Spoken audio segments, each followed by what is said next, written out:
So dearest one, this is step 5. Welcome to step 5. This is a critical point. It is a no-go or go decision point. And the main people here, or the main person here, is the approving officer.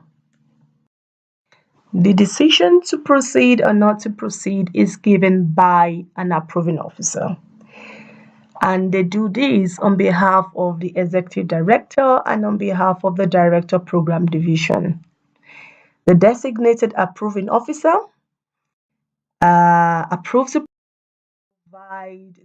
to progress into formalization, thereby authorizing the project or the program and its implementation.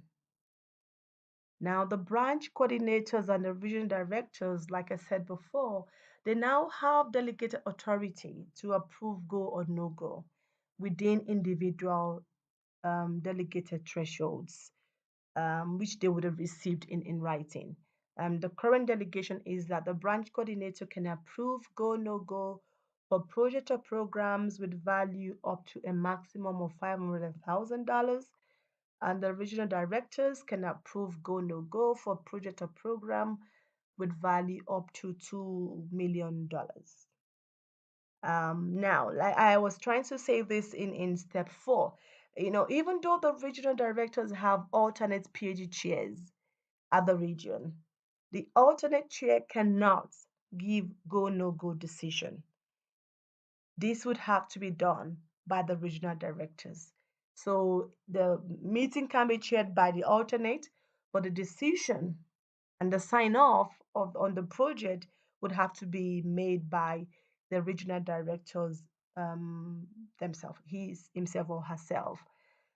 So he or she would need to collaboratively work with the chair or the alternate chair and be informed enough to make that decision.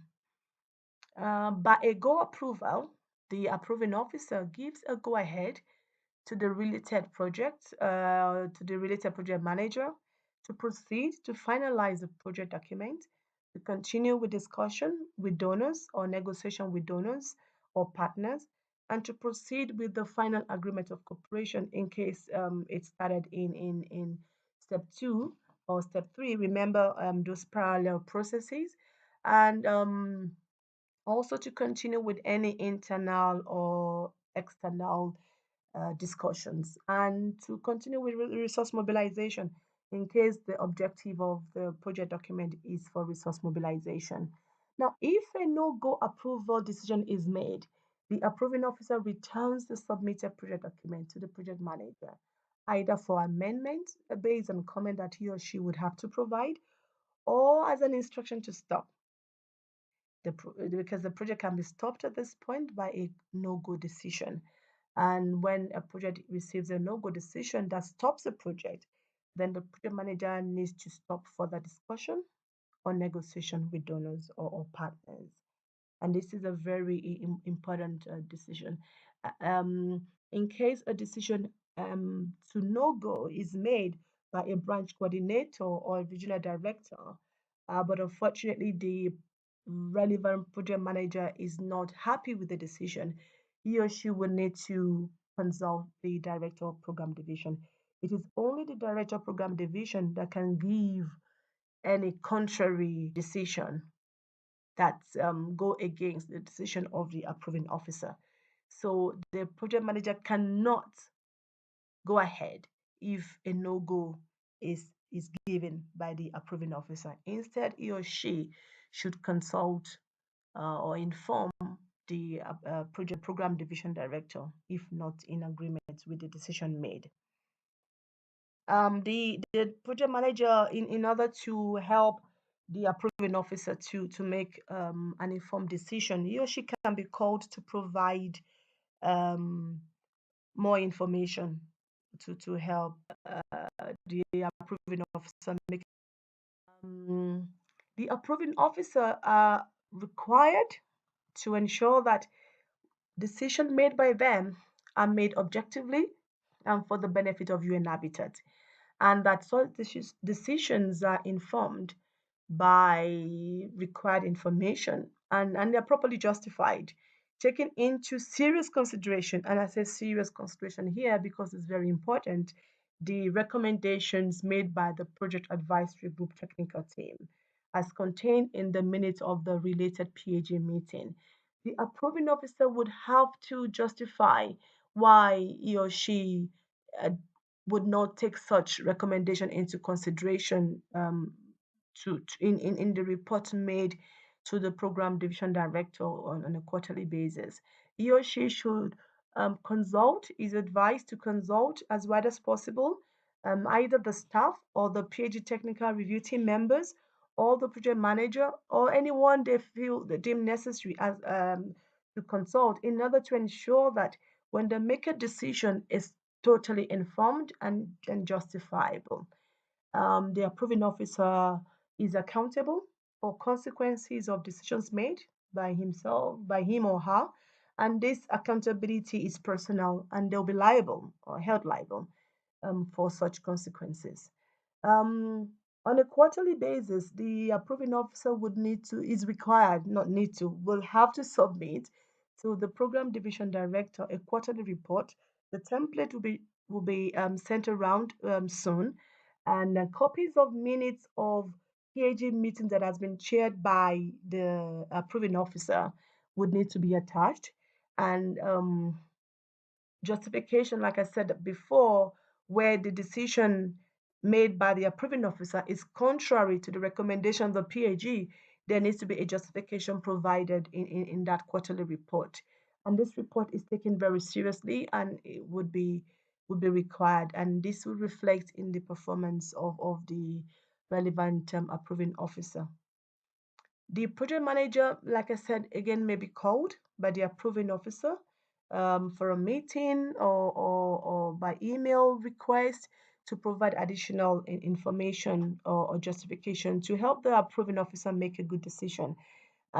Here, the project manager has a responsibility to respond and to respond in a timely manner and provide any such information that has been requested by the approving officer.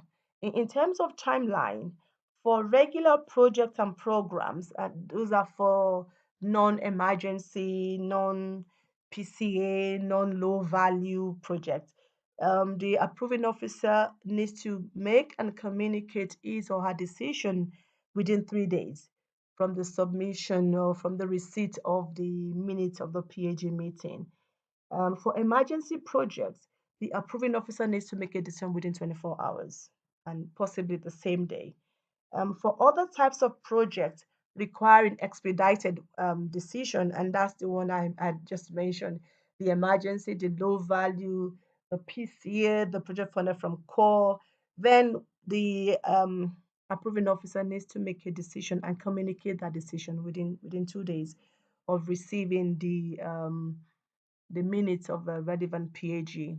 And hopefully he or she had chaired the meeting and so is able to already have, he or she already has the information that is sufficient. But where there is going to be a need to extend the days for days, it needs to be communicated through the uh, project cycle management team to the project manager and all the members of the PAG so that this can be documented.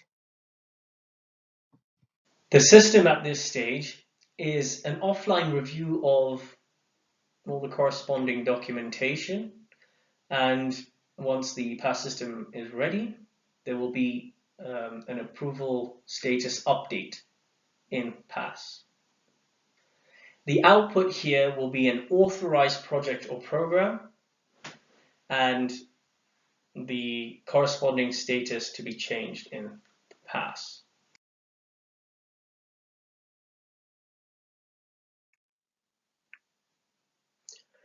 So now that you've got your go, you can now proceed to create the grant master data in Umoja, and you can also create the draft work breakdown structure in Umoja. Please note that for UNDAF and joint programs, the grant can also be set to award since the PRODOC and the grant are the same document. The agreement at this stage can be cleared by the legal office if it's required, and you can continue your discussions with your potential donor on the contribution agreements.